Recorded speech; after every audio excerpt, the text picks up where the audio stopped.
overthinking it or over-tuning it one way or the other, but you keep going to final rounds, and eventually you're going to push on through. Of course, Doug, don't forget the quickest quarter-mile pass in our sports history right here at Route 66. 44? 4.420. Oh, sorry about Boy, that. that was just an amazing run. I remember standing at the starting line when that number came up on the scoreboard. I looked like that puppy dog that heard the weird noise. Kind of have to turn your head sideways and try to digest it. Is that real? Is that really? Am I reading that right? Just ran. Wow. Well, we've got another special guest joining us now, and it is Erica Enders-Stevens. There she is. You love Erica. Erica, Yes. I know you appreciate Shirley Mudowney, the legend, in the booth with us.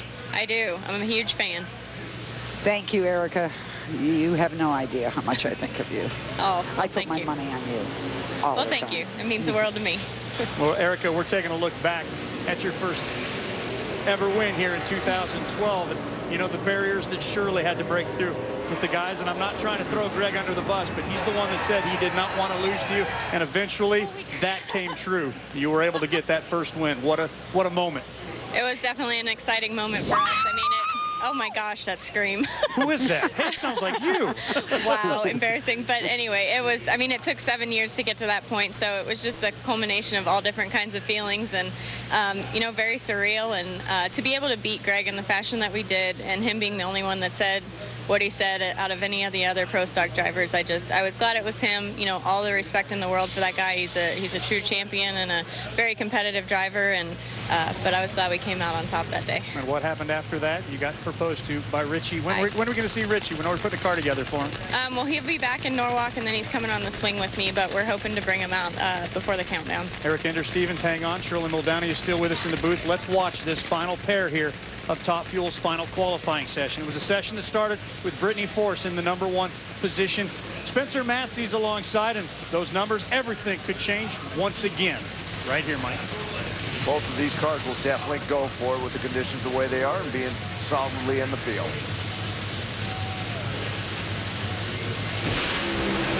Oh.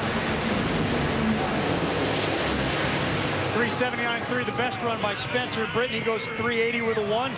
She started the session first. She'll finish 4th. Checking with the stat guy, Lewis Boone.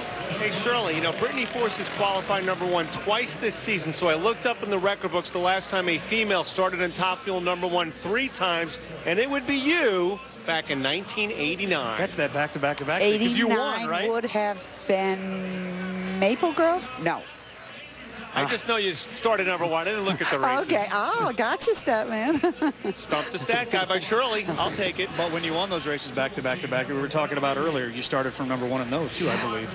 Yeah, boy, and that gives you such confidence. Let's take a look at this last run. Watch the right side of your screen. Spencer Massey shut off just before the finish line. That run, don't know if it would have been low. He had some pretty good numbers to the 8th mile to possibly be a 77, 78 range right there. It was a little bit better than that 79 indicated. Got to wonder why that thing shut off just before the finish. Shirley, Erica, I just want Mike Dunn and I to stand back. You guys have a nice conversation because there's so much mutual respect here. And obviously, if it weren't for you, Shirley, Erica wouldn't be in the position she's in. Okay, Erica, what's the deal with Connolly and you? Oh my gosh, Shirley. We just have a big history. We were friends for a really long time, and you know, he's driving the car that I drove last year, but you know, I'm a firm believer that there are plans that are bigger than mine, and you know, when God closed that door, he certainly opened a much bigger and better one for me over here at Elite Motorsports, and you know, I'm happy to be where I'm at, but it's you know, you called me in Bristol and we talked a little bit about it, but it's still a little bit like salt in an open wound, but whatever, it is what it is. Sometimes, you know, there's always someone out there that just motivates you a little bit more. That's right. And, you know, it's pretty good when you put them on the trailer. Yes, ma'am. Erica, thank you for the time. How do you like our new hard-hitting reporter? I love it. I'm a brat. I'm sorry. I think y'all should bring her out more often. We appreciate the time and look forward to seeing you tomorrow. Thank y'all. Thanks, Shirley. Good luck, young lady. Thank you. Shirley, you never had any drivers that you didn't like, did you? Yeah. Yeah. They're still out there, too. There's a lot of them I don't like. We'll talk about that in a moment. You want me to name them? Yes, in just a moment. Doug for the 41st time will race Pat Dakin, Caleb Belushi, J.R. Todd. Brittany gets Terry McMillan in round #1.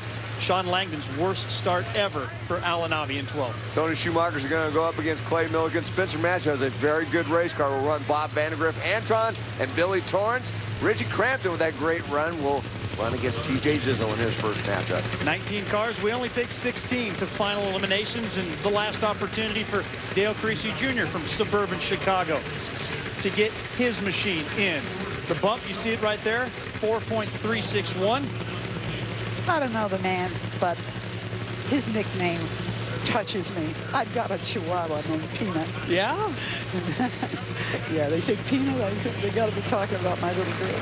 He is such a unique guy, for sure. Been through a lot, but then if you are a drag racer, terribly injured. Whoa, and he's going through another one. This one is a big fire. But look at Creasy in there.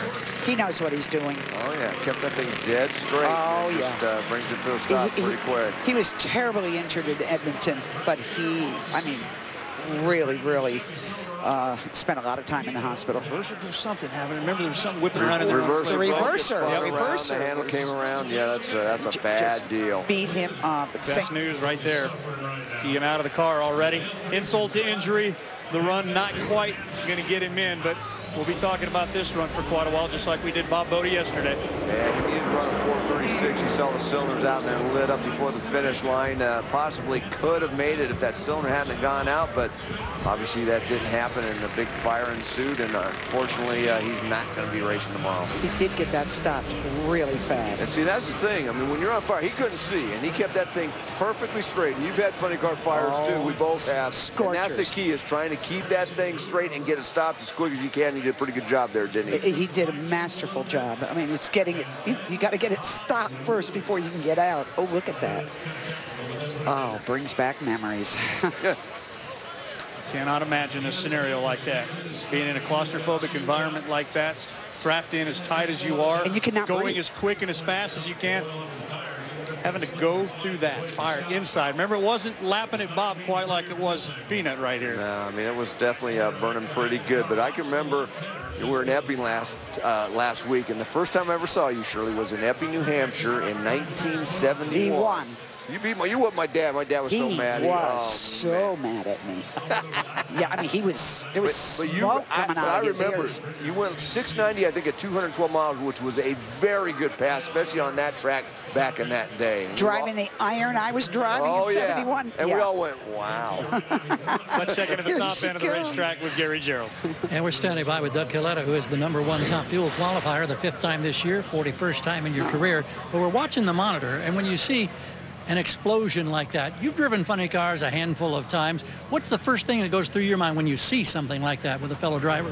Yeah, Dale Creasy's definitely one of the best. So he got the thing stopped, and you know, it's just good when the escape hatch opens and the guy comes out. So you know, there's plenty of parts, and you know, that's the thing about drag racing. We tear up a lot, and fortunate with my Mac Tools car here, Jim O, and you know, the whole Mac Tool crew here, we real happy to get a good run in. You know, the fans here at Route 66, I think they're getting their money's worth, because in my session, I mean, there was just one car after the other that was you know, taking the pole. So it was pretty exciting, and just glad to hang on there for the first. All right, we'll see you tomorrow. All right, thanks. Yeah, but as we point out, being a #1 qualifier in top fuel does not mean you'll go on to win the national event. That's only happened 2 times in the last 2 years, both of those 2013. I promised you flames tonight. I was hoping for flames out of the header pipe, not flames that fill the body of a funny car.